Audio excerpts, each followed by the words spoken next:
வெற்றிகரமா போய் ஓட்டு போட்டு வந்தாச்சு. நீங்களும் ஓட்டு போட்டிருப்பீங்கன்னு நம்புறேன். யாரு போட்டீங்கன்னு கமெண்ட்ல சொல்லிட்டு போங்க. இது ஒரு குட்டி வீடியோ தான், டக்குன்னு சொல்லிட்டு டக்குன்னு ஓட்டிடுறேன். அதுக்கு முன்னாடி இது நான் 6 பேசக்க பாரு எபிசோட் 67 வீடியோ பார்க்கங்களா, உங்க வீட்டு பிள்ளை நினைச்சு ஒரு ஃபாலோ தட்டி விட்டு பாருங்க. வழக்கு போல இன்னைக்கு வெள்ளம் எந்திரிச்சாச்சு. ஆனா எனக்கு நான் மட்டும் ரன்னிங் போல, என்னோட உடம்பு கூட வருது. அப்படியே அடிச்சு பிடிச்சி கும்பக்கார ரோட்டுக்கு போய் ரன்னிங்க்கு வார்ம் அப் பண்ணி ரெடி ஆயாச்சு. அப்படியே சரி ஓகேன்னு பொறுமையா ஓட ஆரம்பிச்சா ஒரு 500 மீட்டர் நல்லா ஓடி வந்துச்சு கூட. அதுக்கப்புறம் தள்ள ஆரம்பிச்சிருச்சு. எனக்கு இல்லை உடன்பிறப்புக்கு. சரி ஓகேன்னு அந்த பொறுமையா போய் 1 கிலோமீட்டர் போயிட்டு அப்படியே ரிட்டர்ன் அடிச்சாச்சு. அப்படியே பொறுமையா ரிட்டர்ன் வந்துட்டு இருந்தான். அப்படியே ஓடிட்டு நடந்துட்டு பொறுமையா வந்துட்டு இருந்துச்சு அந்த பிள்ளையும். ஓகே என்னைக்காச்சும் தான் இந்த மாதிரி வெளில வரும்னு சொல்லி ஜாலியா ஓடிட்டு வந்துட்டேன். வர வெளில நாய் நண்பர்களா இருந்தாங்க, அவங்களுக்கு ஒரு ஆய் சொல்லிட்டு அப்படியே வண்டிக்கு வந்து வீட்டுக்கு ரிட்டர்ன் ஆயாச்சு. வீட்டுக்கு வந்து சூக்கல்ட்டு எரிஞ்சிட்டு ஒரு முட்டையை முழுங்கிட்டு அப்படியே ப்ரோட்டீன்ஸ் வாங்க போயிட்டேன். ரிட்டர்ன் வந்து அதை கழுவி கொஞ்சம் மசாலா போட்டு கலக்கி உரமா வச்சுட்டு போய் ஃப்ரெஷ் ஆகிட்டு வந்துட்டேன். அப்படியே 3 இட்லியே சாப்பிட்டு நானும் எங்க அக்காவும் ஜெர்னா கடமை அட்ரா கிளம்பியாச்சு. எங்க ஊர்ல மொத்தம் 2 பூத் இருக்கு. அதுல ஒரு பூத் சரியான கூட்டமா இருக்கு, இன்னொரு பூத் கூட்டமே இருக்காது. அந்த கூட்டமே இல்லாத பூத் தான் என் பூத்து.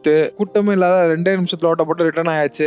இந்த 2 நிமிஷத்துக்காண்டி அடுத்த 5 வருஷம் காலத்துக்கு இருக்கணும். வீட்டுக்கு வந்து கொஞ்சம் எடிட்டிங் ஒர்க் பார்த்துட்டு இருந்தேன். அதை முடிச்சுட்டு அப்படியே குக்கிங் வேலையில் உட்காந்துட்டேன். நம்மளோட புரோட்டீன் நம்ம தான் சமைச்சிக்கணும், அதான் நல்லது. இந்த சமைச்சு முடிச்சுட்டு நானும் எக்கா உட்காந்து சாப்பிட்டு முடிச்சிட்டோம். அதை முடிச்சுட்டு மறுபடியும் கொஞ்சம் எடிட்டிங் ஒர்க் பார்த்துட்டு இருந்தேன். லைட்டா கிறுக்கலா இருந்துச்சு, அதனால போய் மூஞ்சி கழுவிட்டு ஒரு காஃபியை குடிச்சிட்டு மறுபடியும் எடிட்டிங்ல உட்காந்துட்டேன். அப்படியே கொஞ்ச நேரம் அதை உட்காந்து பார்த்துட்டு இருந்தேன். நண்பர்கள்ட்ட இருந்து காலு நண்பா பெருவளவாண்டு சரி ஓகேன்னு போட்டு நடந்து போனேன். அந்த வேலை நண்பர் வந்து பிக்கப் பண்ணிட்டாரு. அப்படியே அவரையும் கூப்பிட்டு நண்பர்களோட வீட்டுக்கு போயாச்சு. அங்க போன ஆளாளு காதல ஒரு போன் வச்சிருக்காங்க. இவன் ஒண்ணு வச்சிருக்கான், அவன் ஒண்ணு வச்சிருக்கான். இவன் தாண்டா ஒழுங்கா குக் பண்ண நம்பி இருந்தேன். அதுக்கப்புறம் தான் நண்பர் ஒரு பிளான் போட்டு என்னை ஒரு இடத்துக்கு கூட்டு போனாங்க. அங்கதான் தெரிஞ்சு இவரோட வண்டவாளவும் ஒரு விளைய சமையல் வெற்றிகரமா முடிஞ்சிச்சு. அதுக்கப்புறம் சிஎஸ்கே மேட்ச் ஆரம்பிச்சு. அருமையா நண்பர்களோட சிஎஸ்கே மேட்ச் பார்த்துட்டு கொஞ்ச நேரம் டைம் ஸ்பெண்ட் பண்ணிட்டு அப்படியே வீட்டுக்கு ரிட்டர்ன் ஆயிட்டேன். நண்பரை போய் வீட்டுல இறக்கி நண்பர் கெஞ்சி கதறி கூத்தாடி வீட்டுக்கு வந்து சேர்ந்தாச்சு. இதோட நாள் முடிஞ்சு. நீங்கள் ஏதாச்சும் எமர்ச்சிங்க நண்பர்களே?